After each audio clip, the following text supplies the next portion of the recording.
Hello friend, welcome to Roy combine centre. আজকের ভিডিওতে আমরা ডাইস বা লুডোর সংখ্যা নিয়ে যত ধরনের প্রশ্ন হতে পারে সব ধরনের প্রশ্নগুলো সম্পর্কে জানব। আগে আমাকে জানতে হবে যে লুডোর সংখ্যা মূলত ক রকমের হয়। এটা হয় মূলত দু রকমের। একটা হলো রেগুলার ডাইস, আরটা হলো ইরেগুলার ডাইস। আচ্ছা, রেগুলার ডাইসের ক্ষেত্রে কী হয়? রেগুলার ডাইসের ক্ষেত্রে আমরা নর্মাল যে লুডোর সংখ্যা খেলি সেটা। তো এই লুডোর সংখ্যার ক্ষেত্রে আমরা একটা বিষয় দেখব যে এর দুটো বিপরীত দিকের সাইড যোগ করলে সর্বদা কত হচ্ছে? 7 হবে। দুটো বিপরীত দিকের সাইড যোগ করলে সবসময় কত হবে? 7 হবে। তো এইটা আমাকে খেয়াল রাখতে হবে। এবং যখনই 7 হবে তখন একটা সাইড যদি দেখা যায় তার বিপরীত সাইড দেখা যাবে না। যদি ধরুন যে কোনো একটা সাইডে 1 দেখা যাচ্ছে, তার মানে তার বিপরীতে কত হবে? 6 দেখা যাবে না। 2 এর বিপরীতে 5 দেখা যাবে না। আর 3 এর বিপরীতে 4 দেখা যাবে না। যদি কখনো দেখা যায় তো সেটা রেগুলার না, সেটা কী হবে? ইরেগুলার। তখন সেটা কী হয়ে যাবে? ইরেগুলার ডাইস হয়ে যাবে। ঠিক আছে, আমাকে সেটা দেখতে হবে। যদি দেখা না যায় তবে সেটা রেগুলার, আর যদি দেখা যায় তবে সেটা ইরেগুলার ডাইস। যেমন ধরুন একটা প্রশ্ন রয়েছে, তো এখানে কিন্তু বিপরীত সাইড দেখা যাচ্ছে যে দুটির যোগফল 7 হচ্ছে। যেমন ধরুন এই যে 6 আর 1 7, 5 আর 4 আর 3 7 হচ্ছে। তার মানে এটা রেগুলার ডাইস না, এটা ইরেগুলার ডাইস।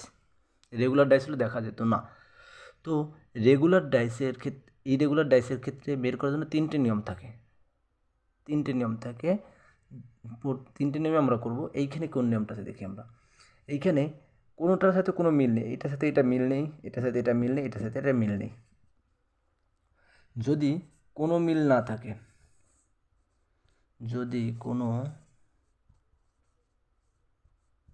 কমন না থাকে,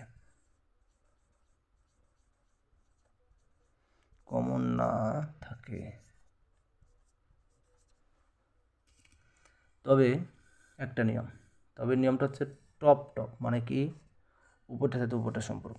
টপ সমান সমান টপ।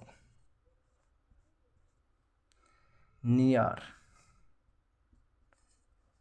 মানে কাছাকাছি, তাই তো? নিয়ার সমান সমান নিয়ার, মানে কি এর কাছাকাছি কি আছে? এ। আর ফার মানে দূরে, ফার সমান সমান ফার। তাহলে ইরেগুলার ডাইসের ক্ষেত্রে প্রথম নিয়ম কি? যদি কোনো কমন না থাকে তবে কী হয়? টপ টপ মানে উপরটার বিপরীতে নিয়ার, মানে একটার কাছাকাছি যে দুটো সেটা পাশাপাশি, এবং দুইটার সাথে দুইটা একজন একজনের বিপরীতে বসে। তো এই অঙ্কটার ক্ষেত্রে যদি আমরা করি তো কি হচ্ছে যে কোনো মিল নেই। তার মানে কি হবে? এটা আমরা কি জানি? প্রথমে যদি কোনো মিল না থাকে তাহলে টপ টপ, তার মানে 5-এর বিপরীতে 6, 3 আর 4-এর বিপরীতে 2, আর 3-এর বিপরীতে 1 বুঝবে।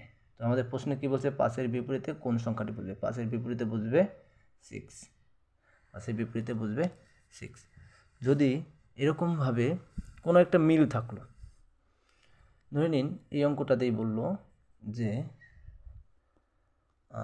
বলে দিল যে এখানটায় 4 দিয়ে দিয়েছে, তাহলে 5-এর বিপরীতে কে বুঝবে? এখানে একটা 4 আছে, তো 5-এর বিপরীতে কে বুঝবে? যদি একটি কমন থাকে, যদি কোনো একটি কমন থাকে, যদি কখনো একটি কমন থাকে, যদি একটি কমন থাকে তবে কি করব? কমন সংখ্যাটাকে লিখব। এই কমনটাকে লিখব আমরা। লিখলাম, একটা লিখলাম। সবসময় কমনটা লেখার পরে সবসময় ক্লকওয়াইজ ঘুরবে। সবসময় কী হবে? ক্লকওয়াইজ ঘুরবে। তার মানে এর থেকে ক্লক কী হবে? এদিকটা আসবে, তারপরে এদিকটা আসবে, দেন এদিকটা যাবে। তাহলে 4-এর পরে কী হচ্ছে? 4-এর পরে হচ্ছে 1, দেন 1-এর পরে কী হচ্ছে? 2 হয়ে গেল। আবার ঠিক এইটার ক্ষেত্রে যদি ধরি আমরা, 4-এর পরে কী হচ্ছে? 3, 3-এর পরে কী হচ্ছে? 5। 4-এর পরে কী হয়ে যাবে? 3, আর 3-এর পরে 5। তো 1-এর বিপরীতে কে বুঝবে? 3, 2-এর বিপরীতে বুঝবে 5, এবং 1 2 3 4 5, তাহলে বাকি থাকলো কি? 6। তার মানে 6-এর বিপরীতে কে বুঝবে? 6। 6-এর বিপরীতে বসবে 6। এটা হলো যদি একটি কমন থাকে সেই ক্ষেত্রে নিয়ম, যদি একটি কমন থাকে সেই নিয়ম হচ্ছে এটা। যদি একটি কমন থাকে তবে কী করবো, সেই কমন সংখ্যাটাকে লিখবো আমরা, তারপরে ক্লকওয়াইজ ঘুরবো, ঘড়ির কাঁটা যেভাবে ঘুরে সেইভাবে ক্লকওয়াইজ ঘুরলাম। তাহলে 4-এর পরে 1, তারপরে 2 লিখলাম। তো এখানে 4-এর পরে 3, তারপরে 5 লিখলাম। এবার একজন আরেকটা বিপরীতে, 1-এর বিপরীতে 3 এবং 2-এর বিপরীতে 5। তাহলে বাকি থাকলো শুধুমাত্র 6। তাহলে 4-এর বিপরীতে কী হবে, 6 হবে।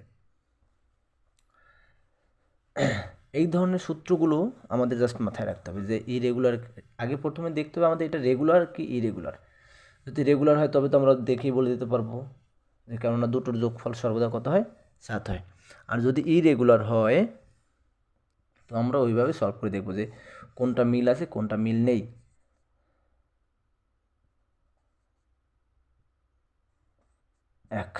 আবার ধরুন এখানে 3, 1, 5। তো এইখানে যদি বলা হয় আমাদের যে 2-এর বিপরীতে কে বুঝবে, 2-এর বিপরীতে কে বুঝবে, 2-এর বিপরীতে কে বুঝবে, বিপরীতে কে বুঝবে।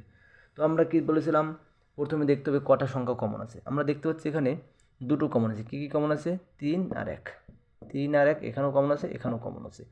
তো বাকি থাকলো কে কে, বাকি থাকলো 2 আর 5, একজন আরেকজনের বিপরীতে বসে থাকবে। আমরা কমন দুটো সংখ্যাকে ধরে নেব, কমন দুটি সংখ্যা কি 3 আর 1। তাহলে বাকি থাকলো কে, 2 আর 5। তো 2 5-এর বিপরীতে বা 5-এর বিপরীতে কে বসবে, 2, ব্যাপারটা একই রকম। তাহলে 2 আর 5 একে অপরের বিপরীতে বসলো। এবার বাকি থাকলো 3 আর 1, এদের বিপরীতে কে বসবে। যদি 3-এর